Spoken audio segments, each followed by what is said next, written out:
Hello, this is Steve, Dichroic Glass Man. We're soldering. This is kind of a pickup of the previous video. I got clever on myself. Decided to use a couple of my fused cabochons as my field. Dummy me. Boy, that was a long time in coming. So now I just solder in between those areas, and I already know I'll be in view for y'all.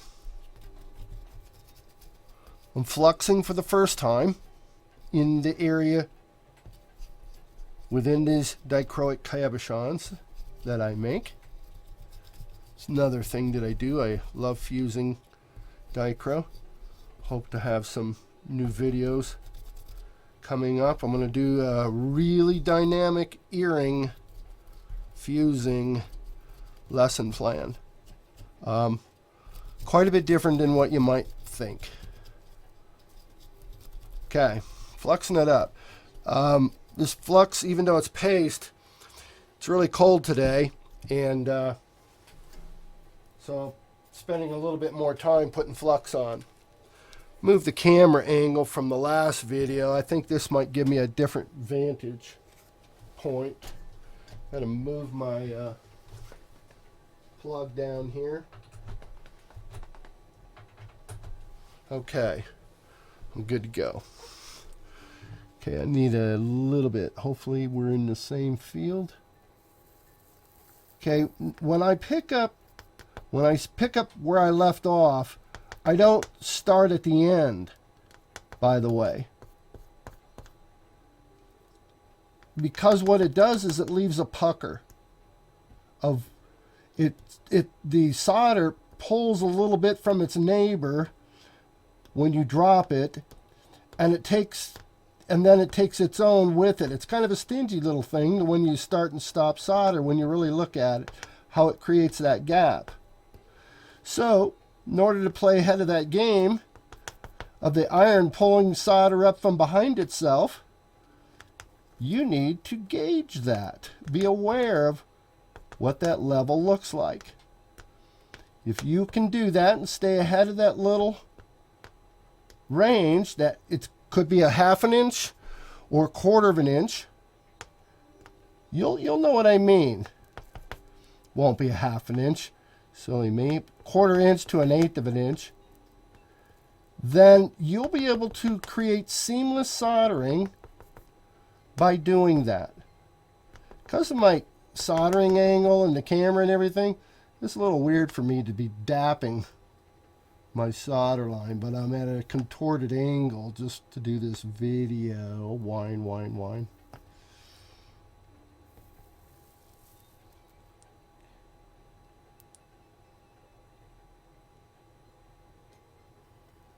Yeah, I thought I was going to get that. Didn't work. One wrinkle and a little bubble. Darn it.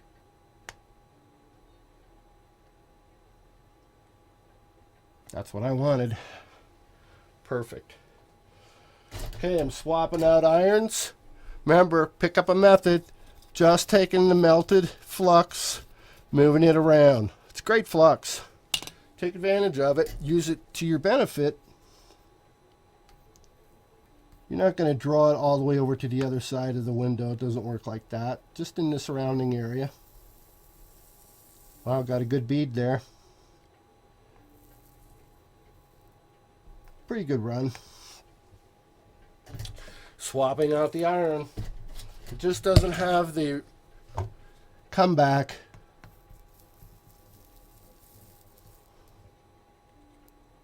I'm taking my time to video. Otherwise, I would be going not a lot faster, but I would have my irons right next to my wrist. And yeah, I can be really moving right along pretty quickly. I'm only going to get 3 to 4 inches out of a run in order to use maximum heat. So I want to relate. I'm not going to a high pro iron for the sake of these videos, because The average person can't relate to all that high-tech gear. Keep in mind, this is the stuff, I'm using the same tools you're going to use. And since I teach live, or in other words, I would, hopefully this year, I would like to travel and do stained glass clinics. But we'll see how that looks. Hopefully stained glass is around that long. It's kind of scary with all the vacancies happening. Of course, I'm being a little bit... heck no, we're going to do well. This is our year. If you got a belief or you're on the cusp, this is the year of the sheep, the Chinese year of the sheep. It's new opportunities. Not sure what the sheep represents. I'll definitely listen to your take on it. Could be a pretty good one.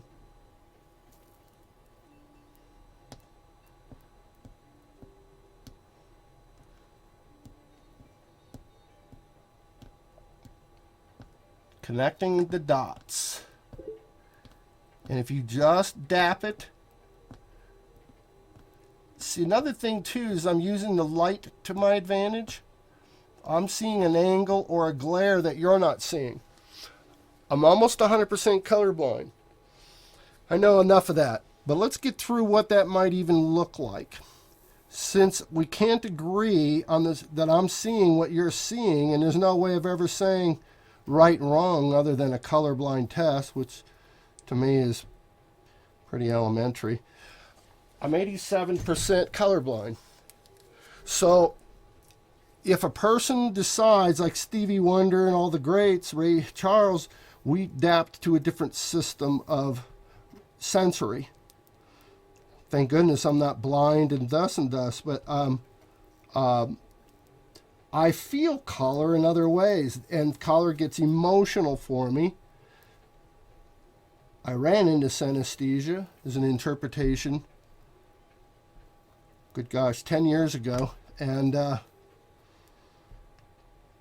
yeah, I've got many forms of it now. Not that it grew into it, it's because I became aware of it.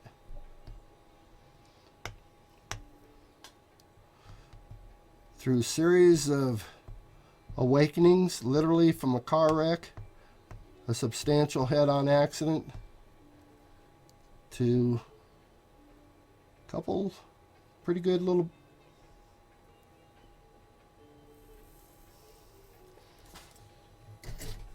So, I'm swapping out the iron. I have not messed with my flux. That's the nice thing about the flux versus the liquid. The liquid kind of fries to me like you would cooking. You wouldn't use that twice for the... You wouldn't want to fry your fish in a frying pan the second time around.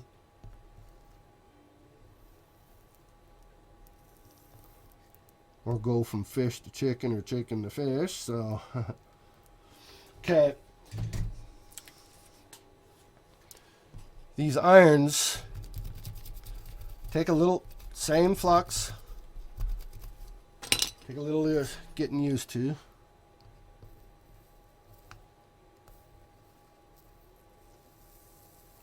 I'm feeding the barrel, moving the iron along just nice and smooth, and as long as you feed the barrel. That was a perfect run. Hoo-hoo, high five myself for that one. That was a perfect one. Okay. Now, the end of my solder is here, but I see, so I'm coming way up here. Put a little solder on your barrel. Now, seamless. You can't even see.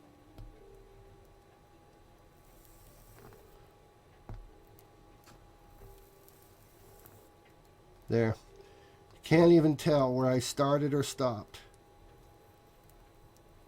It's a pretty big deal if you're into, or if you're critical or very meticulous about your soldering. I just have a standard. You can say, well, that's denial. Denial of what? saying that you're meticulous. All right, I like it. Because I'm capable of doing good soldering. I like it. So I hold myself to a standard. That's all. That's really all it boils down to, after all. Okay. No new flux, just moving it around. It's not spitting, hissing, it doesn't smell. That's the one real attractive thing, well, one of many real attractive things about coming way up here. There you go, feeding the barrel. Pretty good run. Come back again. I have not put any. Okay, come in with your solder. There you go. See? You feed that barrel. No need for no new solder. Now, apply the solder. You see where I did that? I timed it. Got a really nice bead going there. It's creating your musicianship, if you will. I don't play music. Wasn't wired that way. I have a son that's Grammy material musician, and he can do that. He can see those sequences in music. I cannot, but I do understand music theory. I can follow it as though I do understand it. Let's put it that way. If I understood it, then I'd be a musician. I'm not. Man, I'm impressed. Weller, you might impress me after all. Woohoo. Okay, this is a wishbone right here. Very important that you don't drag the solder this way because it clogs. What you want to do is drag it to the open end of that wishbone. And then it makes a tighter, nice and tight, and it doesn't turn into be quite the traffic jam area, all glunked up, globbed up. Okay, I'm almost out of my field. So, I'll use this. Let's turn the panel. Okay, that's in field. That's in field. That's in field. Okay. I'm getting a pretty decent run. Okay, I'm coming down to fresh area. No flux. So you can see, rubbing it around. It's not dragging it around the window. It's just in that area. Who knows what kind of science is behind flux that's been burnt once? Does it make a better conductor? I don't know. So that by dragging it around to the next area, it might be advantageous. I have no idea. You'd have to get some scientists. And, geez, for a $4 tub of flux, I don't care. Okay, I've got my whole field fluxed up. Now, take the flux out of the field, keep the brush around. Another thing here, let's talk about this towel underneath there, folks, is that because there's raised textures and jewels on the surface, by having a towel or a blanket, you want that so that you don't break your panel by pressing down too hard or flat. It's not about pressing down too hard, but perhaps the panel is heavy enough that around a high peak jewel, because they stick out farther than the panel, it'd be very upsetting to break your panel. Most important reason you want to put a carpet or something underneath there, most important is, and keep in mind, most important when you're using beveled glass, is these little solder balls that you cannot avoid when you solder. They can scratch your bevel piece if you're not using some sort of a padding. And the purpose there is that the little solder balls will embed themselves enough in the towel or the blanket that the strength of the glass will be protective enough. to be to your advantage so it doesn't tear up your bevels. In my earlier years, before I really realized that and caught on and taught myself that, I scratched bevels all the time. Very upsetting when you lift the panel up and look at it in the sun and there's a rip in it. Boy, if that don't... Yep, it's happened to me. Okay, I'm coming in here about 3/4 of an inch back. I'm already feeding the barrel.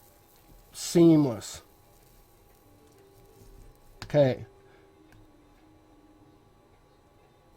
Coming down and turning.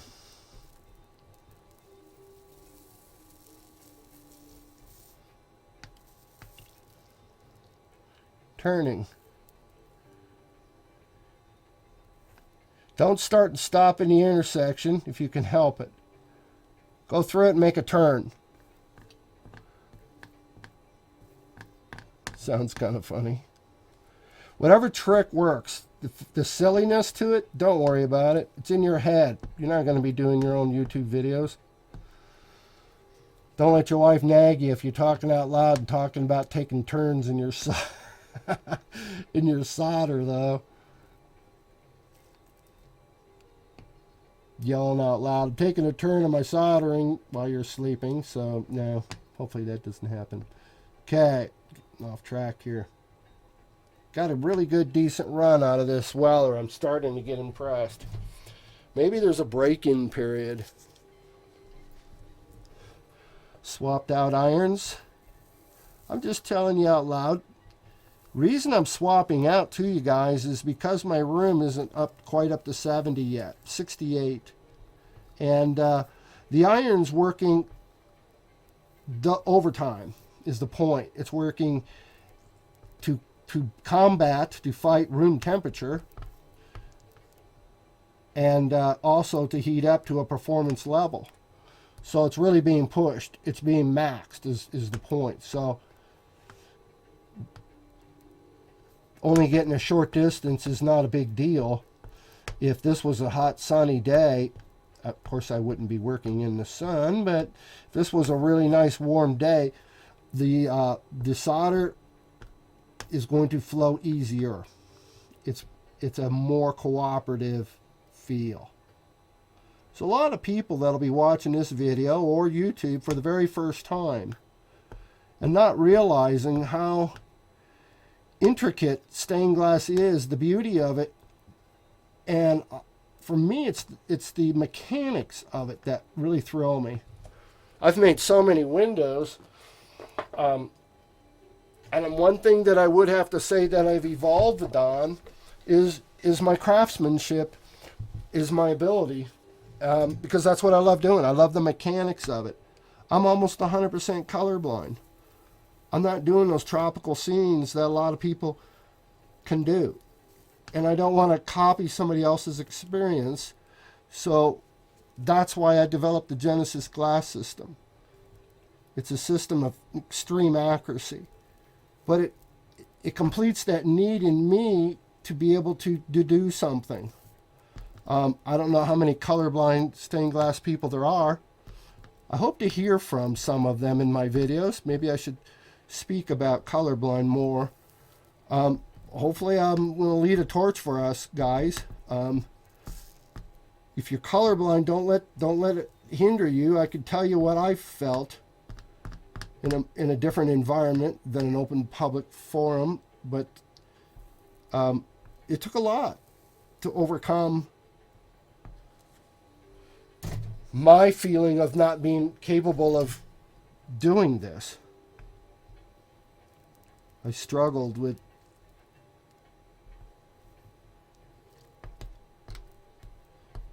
my ability a lot, tremendously.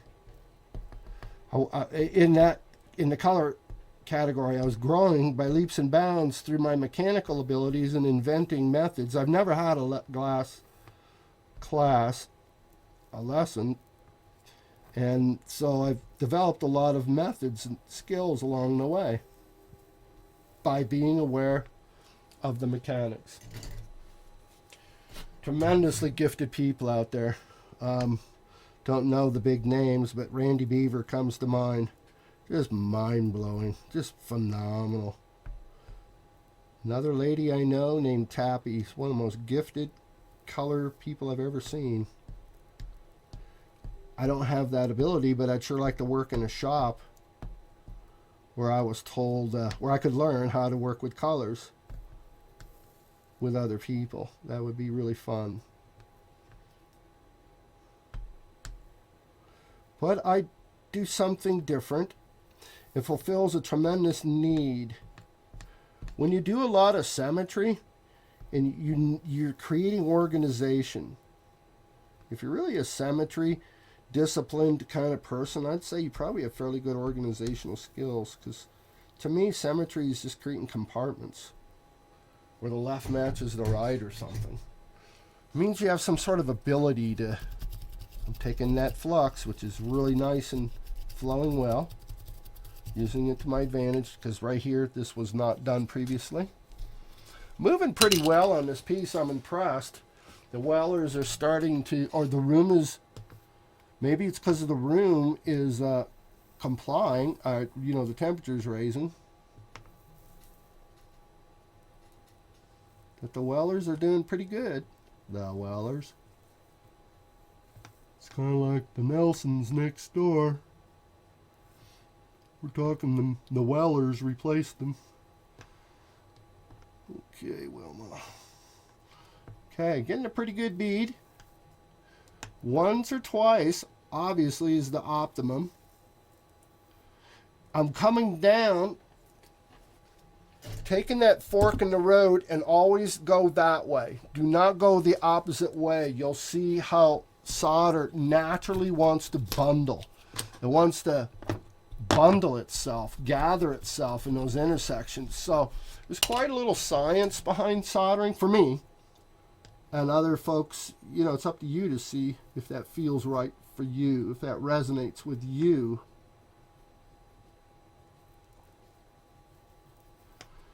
Never stop in an intersection. Gets those nice, clean, crisp joints that if you're about mechanics, which I am, if you enjoy that, for some, it's quite a monotonous concept. We're the fuddy-duddies. I don't see anything wrong with it. In fact, I enjoy it. I enjoy really watching any skilled artisan work. I like to watch their facial movements and see how much they really love what they do. And that, to me, that's beauty. Golly. I love that. Admire that, anyway. Respect that, too. Whether you carve wood or the passion for that special soup or the costume that you're making. Okay. Turning my field. Accomplishing quite a bit. Room's, holy moly, we're sweltering 72. Okay, I don't know if I'm boring your socks off or not. Taking it for granted I'm not. Being very assumptive. Okay. It's not even a word, I know. New flux. This is a 30-inch disc. Really good size. Doesn't have to take forever. This is about as fast as you're going to be able to go in these type of conditions, environment. I could go quicker. Why? Speed's really not an issue with me. It's called confidence. You don't want to talk speed. Speed has nothing to do with anything at this point. If you're confident and you know what to do next, that's speed.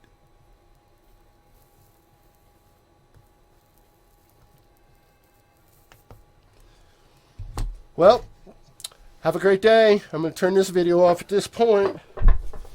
Bye-bye.